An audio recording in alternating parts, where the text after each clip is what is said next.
semuanya, perkenalkan saya Irene Yudelistra. Di sini saya selaku moderator yang akan memimpin berjalannya presentasi video pada kali hari ini. Nah, sebelum lebih jauh kita memasuki penjelasan videonya, alangkah lebih baiknya kita berkenalan dulu nih dengan anggota dari kelompok 4. Yang pertama ada saya sendiri, Irene Yudelistra. Yang kedua ada Muhammad Iqbal Abdul Hafiz.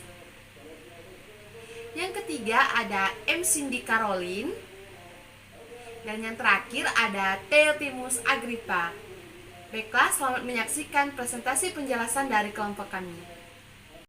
Baiklah, di sini saya akan menjelaskan jawaban dari nomor 1, di mana telah kami diskusikan dan mendapatkan hasil pada senyawa HCl untuk jenis reaksi yang didapatkan, yaitu reaksi adisi halogen halida pada alkena. Nah, mengapa reaksi adisi halogen halida? Karena pada senyawa ini direaksikan dengan HCl. Nah, untuk mekanisme reaksi yang terjadi, bisa teman-teman lihat pada gambar yang ada di samping saya ini merupakan mekanisme reaksi yang terjadi. Nah, seperti yang sudah teman-teman lihat, saya akan menjelaskan untuk mekanisme yang terjadi, yaitu mekanisme reaksi Markov-Nikov. Nah, untuk penjelasannya, mekanisme yang dimiliki ada dua, yaitu mekanisme stabil dan tidak stabil. Pada kali ini saya akan menjelaskan mekanisme stabil, karena pada Markov-Nikov hanya menjelaskan mekanisme yang stabil. Nah, untuk yang stabil, elektron akan diambil karbon CH2 sehingga karbon C bermuatan positif dan CH2 bermuatan negatif.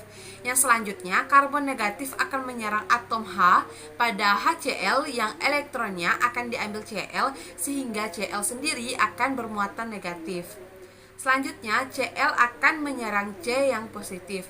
Nah, untuk produk pada senyawa kali ini yang dihasilkan yaitu ada dua produk. Yang pertama, ada produk utama atau mujur, yaitu 2 2 metil propana.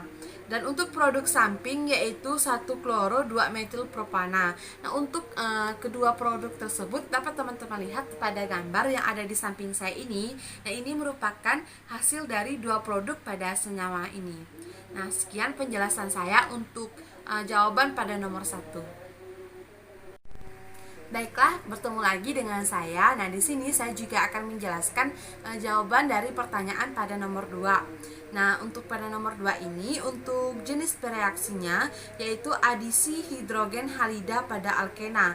Nah, mengapa jenis reaksi ini sama dengan nomor 1? Karena HBr dan HCl merupakan golongan 7. Nah, untuk mekanisme reaksi pada nomor 2 ini yaitu mengikuti aturan anti Markov-Nikov karena reagennya ada preklida atau NOOH. Nah, untuk mekanisme reaksinya dapat teman-teman lihat pada gambar yang ada di samping ini. Ada dua mekanisme reaksinya. Nah, ini yang A. Nah, setelah yang A ini ada yang B. Nah, ini untuk yang B. Nah, untuk produk sendiri, produk yang dihasilkan yaitu 1 bromo 3,3 dimetil butana. Nah, untuk produk sendiri juga bisa teman-teman lihat pada gambar yang ada di samping saya ini. Nah, sekian penjelasan saya untuk jawaban nomor 1 dan nomor 2. Untuk jawaban nomor 3 dan nomor 4 akan dijelaskan oleh rekan saya yaitu M. Cindy Caroline. Kepada M. Cindy Caroline saya persilakan. Nomor 3. A. Jenis reaksi, yaitu adisi hidrogen halida pada alkena. Kemudian, untuk mekanismenya yaitu B, mengikuti aturan dari Markov-Nikov. Nah, dapat dilihat pada gambar atom berikatan pada karbon yang banyak atom H. Nah, hasil dapat dilihat yaitu ada karbon kation primer dan karbon kation sekunder. Nah, untuk karbon kation primer itu kurang stabil daripada karbon kation sekunder. Nah, sehingga pada karbon kation primer memiliki hasil produk sampingan yaitu 1 bromo 3 metil heksana. Kemudian, pada karbon kation sekunder yang merupakan lebih stabil, melalui penataan ulang menghasilkan karbon kation yang lebih stabil lagi yaitu karbon kation tersier. Nah, yang mana dapat dilihat pada gambar Br bermuatan negatif sehingga ia menyerang karbon yang bermuatan positif. sehingga dapat menghasilkan produk utama yaitu 1-bromo 3-metilheksana. Selanjutnya nomor 4. Nomor 4 untuk jenis reaksinya yaitu adisi hidrogen pada alkena atau dalam kurung hidrogenasi. Nah, untuk mekanismenya dapat dilihat pada gambar, yang mana pada dasarnya alkena akan mengambil sesuatu yang bermuatan positif atau yang lebih kita kenal itu elektrofil, yang mana fil itu suka, elektro itu elektron, sehingga dapat disimpulkan menyukai yang bermuatan negatif. Nah, ikatan rangkap akan menyerang atom H yang bermuatan positif, sehingga menghasilkan produk yaitu 1R2S 1,2-dietil Baik, siklopentana. untuk soal yang kelima yaitu adisi halogen pada alkena dalam pelarut non-nukleofilik. Mekanismenya yaitu brom mendekati ikatan rangkap karbon alkena yang kaya akan elektron. Kemudian atom brom yang lebih dekat ke ikatan dan mengambil muatan positif parsial karena elektronnya ditolak oleh elektron ikatan rangkap.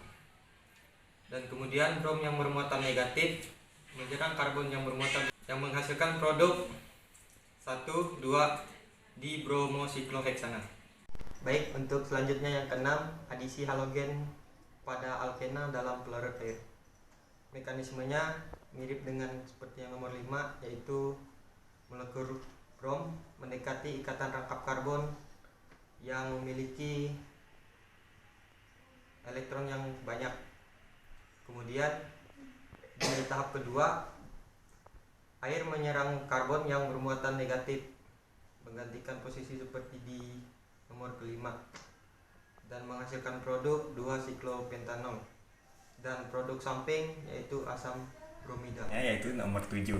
Nah, pada soal nomor 7 ini, siklopentena direaksikan dengan air pada katalis asam berupa H2SO4. Nah, jenis reaksi ini yaitu reaksi hidrasi, yang mana dilakukannya adisi dengan air pada alkena dengan katalis asam.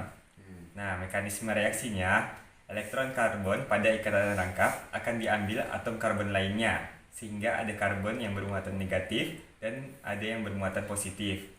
Nah, karbon negatif siklopentena kemudian menyerang atom H pada atom oksigen dalam H2SO4, sehingga oksigennya bermuatan negatif.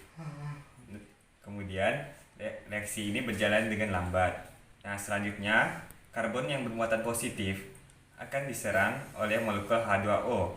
Nah, reaksi ini berjalan dengan cepat. Selanjutnya atom H pada H2O akan diserang oleh oksigen yang bermuatan negatif pada asam sulfat. Elektron hidrogen akan diambil oleh oksigen dalam H2O. Nah, reaksi ini berjalan dengan cepat, menghasilkan siklopentanol sebagai produk utama dan H2SO4. Selanjutnya yaitu soal nomor 8. Nah, soal nomor 8 ini, cis 1-metoksibuta 1,3-diena direaksikan dengan fumaraldehid, yang reaksi ini menggunakan kalor. Nah, jenis reaksi ini adalah reaksi Diels-Alder. Nah, mekanisme reaksinya yang pertama yaitu diubah terlebih dahulu fumaraldehid yang sebelumnya dalam bentuk trans menjadi bentuk cis dengan menggunakan kalor. Nah, selanjutnya direaksikan dengan cis 1-metoksibuta 1,3-diena. Nah, elektron pada ikatan rangkap akan diambil karbon sehingga ada atom karbon yang bermuatan positif dan yang bermuatan negatif. Nah, selanjutnya karbon yang bermuatan negatif akan menyerang yang bermuatan positif. Nah, didapatkan produk hasilnya yaitu 3-metilsikloheks-4-ena 1,2-dikarbaldehid. Halo semuanya, nah gimana nih, apakah teman-teman semua sudah paham melalui penjelasan dari kelompok 4? Nah, kami dari kelompok 4 sangat berharap teman-teman semua sudah bisa memahami penjelasan yang telah dipaparkan oleh kelompok kami. Dan jika ada terkendala atau teman-teman belum bisa memahami penjelasan dari kelompok kami, alangkah lebih baiknya teman-teman bisa bertanya kepada kami kelompok 4. Nah, maka dari itu sekianlah penjelasan dari presentasi kami pada hari ini. Semoga apa yang yang kami jelaskan bisa teman-teman pahami dan ilmu yang kami berikan bisa bermanfaat untuk teman-teman semua. Akhir kata saya ucapkan terima kasih. Dah.